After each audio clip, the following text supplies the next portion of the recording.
Hello, guys. Welcome to another exciting episode on the show, Control or Be Controlled podcast designed to, designed to help you start thinking differently and take control of your life. And I remain your host, Darlington. Today's guest is Paul Moore. Paul is the founder of Smily Mia and the inventor behind one of the world's best-selling silicone guitars. But Paul's path to entrepreneurship has been anything but conventional. He's lived in China for more than a decade, worked as a commercial fisherman in the remote waters of Alaska, and navigated the challenges of single fatherhood, all before building a global baby products brand from the ground up. Paul, welcome to the show. Thank you, Darlington. I appreciate you having me on. All right, so Paul, before we begin, what caught my attention was you have been living in China for a decade now. So your journey has taken you from China to commercial fishing in Alaska to founding a baby products company. Can you share those experiences with us? How did those experiences, especially the one in China, how did it shape the entrepreneur that you are today? I think for me, I was always a curious soul. I would always be taking things apart and putting them back together. So when I first had the opportunity to go to China, I was only 19, but I jumped right on it because I knew it was going to be something new and interesting, but I also knew it would open a lot of doors for me. So I was jumping in with a very open mind and a very eagerness to learn and to learn everything I could while I was there. And all of that gave me the experience and the knowledge for when I was ready to start my teether company. I already understood the manufacturing side of things, and I was already way ahead of the game. Okay, Paul. So for someone like me who is an aspiring entrepreneur and has not been able to start a business or do anything in entrepreneurship at all, but I have the zeal and the dream of becoming an entrepreneur. Would you recommend moving to China? I think now China is so open and so easy to get there. I would definitely recommend it. In 96, when I first started to travel to China, it was still pretty much a third world country in a lot of places and not really developed yet. And even for visas, my first 4 years of going over there, they only issued one entry 30-day visas. So if you were there most of the year like I was, you were having to go to Hong Kong every 30 days to renew your visa and get another visa on your passport. Whereas now when I go to China, I have a 10-year visa with multiple entry. I can stay 120 days each time. So I would definitely tell people if you wanted to try now with language, there's so many apps that could translate. You can take pictures of something and it'll translate everything.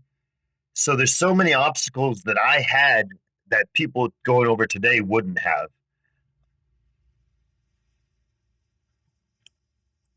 Okay, thank you so much. So because maybe when I saw your profile, it was like this is a cue for you to follow your dream of going to China. So thank you so much, Paul. So many people have great product ideas but never act on them. So how did you go from identifying a problem to creating a product that's now sold around the world? Well, I was a single father and I read a lot of books. And one common theme in all the books for 0 to 6 months was there weren't many options. You just had your standard pacifier. And I just thought I could come up with something better that the baby interacts with and uses motor skills and hand to mouth coordination. That was my goal at the beginning. But what I ended up creating was alternative to a pacifier that the baby really truly interacts with because they literally have their hand inside like a glove and it works their grasp reflex. As a father, what I didn't realize is that it was going to give the mother a rest. So a lot of moms tell me that I give the breast a rest because the first 3 months that's all the baby wants. They want to be latched onto the mom. Even if they're not feeding, they want to be latched on to teeth and mouth on the mother. So the mother's pretty much a pacifier the first few months.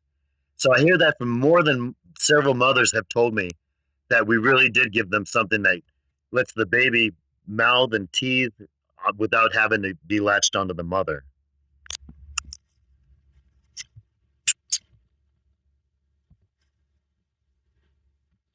Okay, thank you so much, Paul. So, what was the biggest mistake you made when launching Smiley Mia? I'm over wondering, am I calling it correctly? Is it Smiley Mia? Smiley Mia. Mia is my daughter. Okay, I okay, named it after her, and I just another way for a father to share the love they have for their child. But I think for some of the failures, some of a couple of things that I wish I had done differently.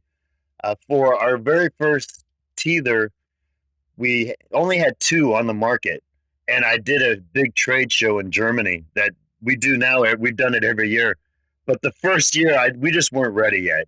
So I wish we would have waited a year and got a little better product line, a few more options. We just did that a little early. Maybe it just wasn't the right time for us. We weren't really quite ready to launch in the market yet. So I think that that's one thing I would have done a little different is maybe delayed going public with everything until we had a better inventory, a better catalog to offer.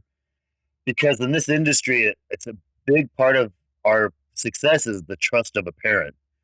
And if you're a new product on the market and you only have one or two products, maybe the parent doesn't have much confidence in that brand yet. And now that we have over 20 different products we offer, the parents see us covering many different parts of the child's life. So we just have that trust with a lot of parents now. So I think that's what I would do. I would have maybe waited 1 year and got a little bit better catalog available and a little more parents using our product to build up that trust. okay. Thank you so much, Paul. So, tell us, in your years that you spent in China working directly with manufacturers in China, can you share with us the biggest misconceptions that entrepreneurs have about manufacturing overseas? Oh, absolutely. I think China is the best example of a country getting a bad reputation sometimes. I saw in the news there were several products during the time I lived there. One was toothpaste, one was a baby formula, and one was a baby toy from Walmart that had lead in the paint of the toy. And I tell people those were three products made and released by a major brand that if you're in the manufacturing world, you understand that there was probably 5 or 6 different levels of a sample approval before they went into production for those products. So those companies were able to blame China. Oh, it's China made bad quality, But I tell people, no, China would make something dipped in gold and rolled in diamonds if they were told to do so. They were told make this cheaply, and then China made a cheap version, and they were approved the sample. And that's why I tell people, just you can see one factory might make 5 different brands, but so I tell people I've seen one company make 5 different types of shoes. Doesn't mean that one shoe is better than the other because they're all made in the same factory. They're just made how the companies are told to made. So I just tell people made in China doesn't mean necessarily cheap, doesn't mean bad. And my teether is a perfect example of that. I've tried to make my teether in America just to be able to say made in the USA and to avoid any tariff problems we might have. But there's no one in the US that can manufacture the high quality of my teether. The samples they gave me that they could make just are not as good quality, and I'm not going to lower my quality. That's why I started this company was to make a better quality product. So I think that's something that people don't realize that something made in China doesn't always mean cheap. It doesn't mean poor quality. And you just have to think individual product, look at it and see. You can tell if something's good quality or poor quality. And with baby teethers especially, you don't want to try to save $1 and buy a cheap teether. That's not where you want to save $1. You want to go for a better quality, higher quality. And so I have a lot of times I have a hurdle I have to overcome with these stores because some stores don't want anything made in China. And I tell them you can't think that way with everything. Sometimes we can't make it in the US. And I'm just a good example of that. Okay, thank you so much.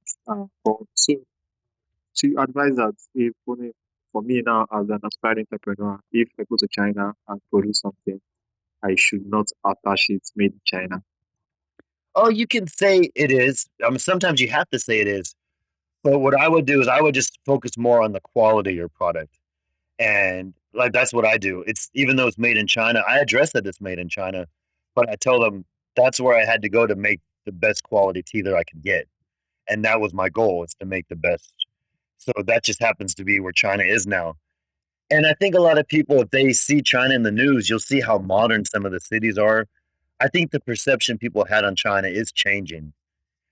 They're starting to understand that China does have a higher standard quality. And all I know is when I go to China to visit now, I'm blown away how advanced some of the cities are now compared to how the first time I went to China, it it was all farmland and real third world feeling.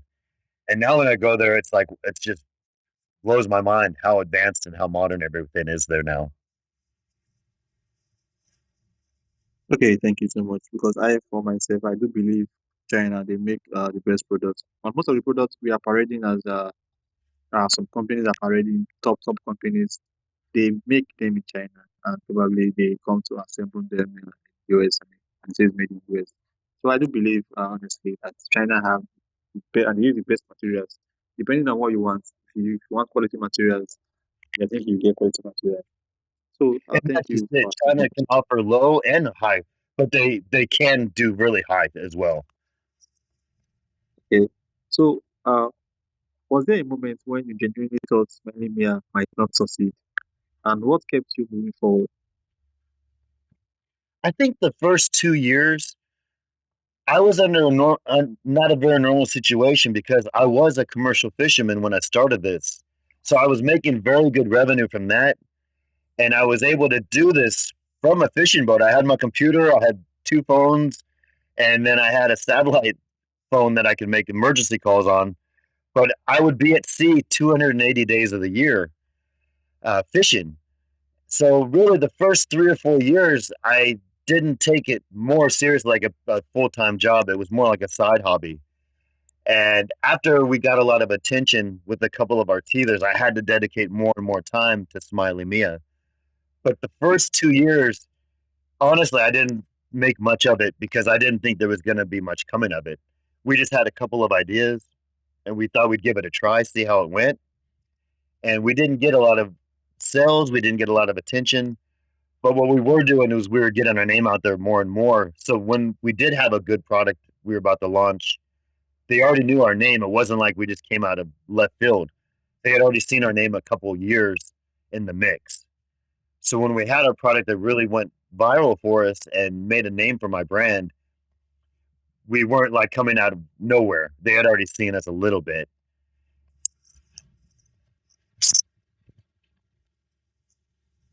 All right, Paul. So for aspiring inventors and entrepreneurs like myself who are listening today and the audience as well who are listening today, tell us the biggest mistake people make when trying to bring a product to the market. I think the biggest mistake I've seen happen over and over again is that people don't, they're not patient. They want it overnight. They want overnight success. They want to be a multimillionaire overnight and the American dream. And that's very, very rarely happens sometimes, you know. So you have to be ready for some failure. You have to be ready to expect some failure, but don't let that persuade you to not keep continuing. You have to just keep pushing through. And for me, we've had a couple of teether that didn't work out in the beginning, but now later, after we've got a name for ourselves, now they're starting to get a traction and starting to do pretty well. So we knew we had a good idea, but just maybe the timing was off. So same with anyone's idea. It might be a great idea, but the timing might not just be right for it. So don't let a failure think that you don't have a good idea. Keep pushing if you really feel you have a good idea and you're really confident in what your idea is. Don't let one or two no's to persuade you to stop continuing with it. Right, Paul. So, here is my final question for you. Looking back on your journey, if you could sit down with your younger self before moving to China, what advice would you give about entrepreneurship, risks, and building a meaningful life? Oh, I think for me, my mother told me that since I was a little boy, I was always hustling or trying to do something. And even right out of school before I went to China, saw a couple little microscopes. They call them Jover's loops. And I had a couple ideas to add a UV light to it.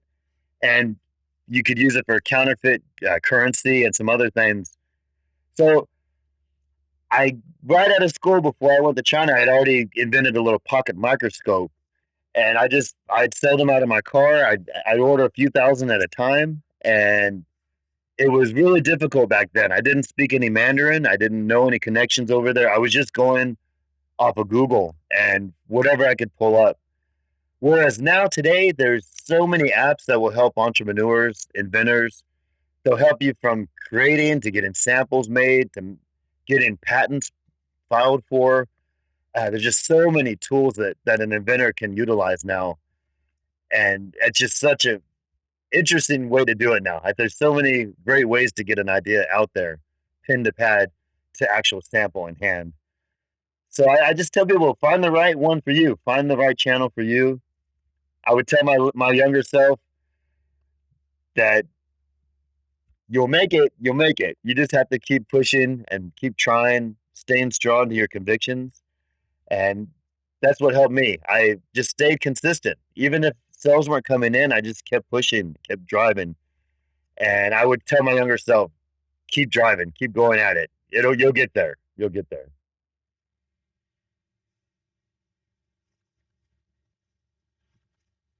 Thank you so much, Paul.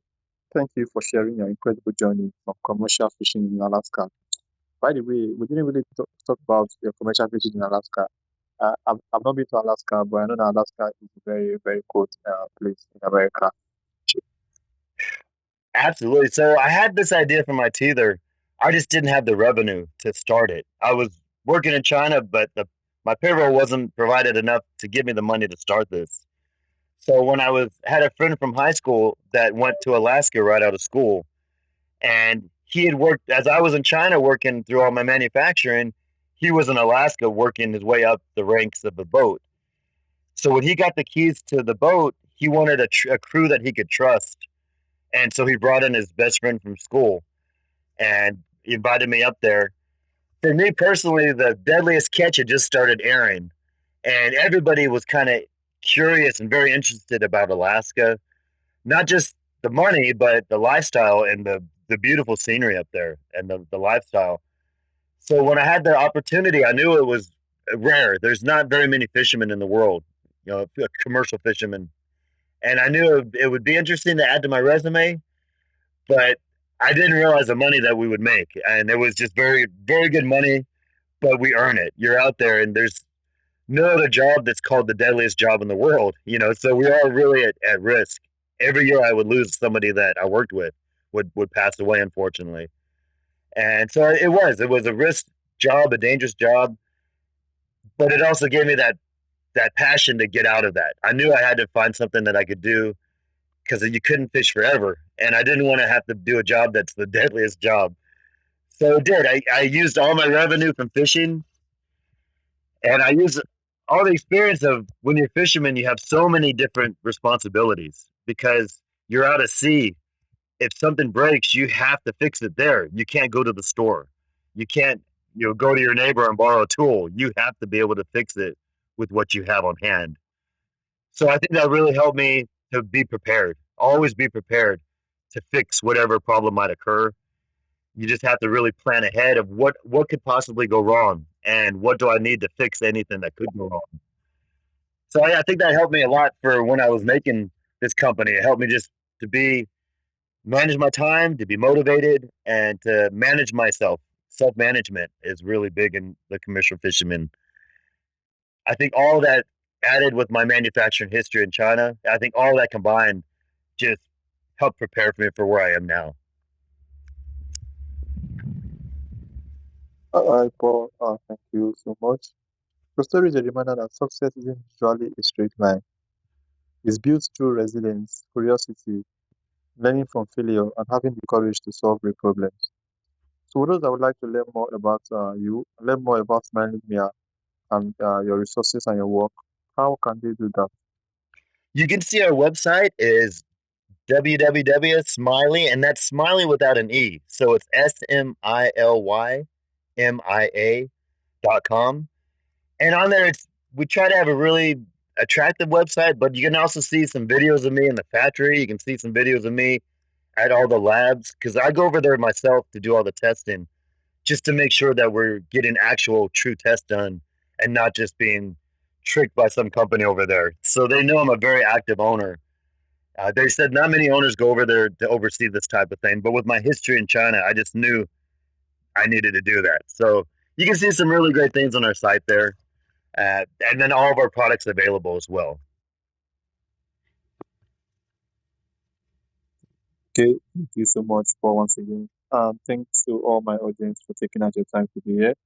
And make sure if you're an aspiring entrepreneur, you're an aspiring inventor like myself, make sure to check out Paul's work and check out his resources as well. Follow up the story, and you may take one or two advice and one or two things that you may use to prepare your inventor and your entrepreneurship dream. Thank you so much, Paul, for coming to the show. Yes, sir. Appreciate you having me, and I appreciate your platform. It's great to have something like that to encourage a lot of us out there looking out to be the next entrepreneur inventor. Thank you so much.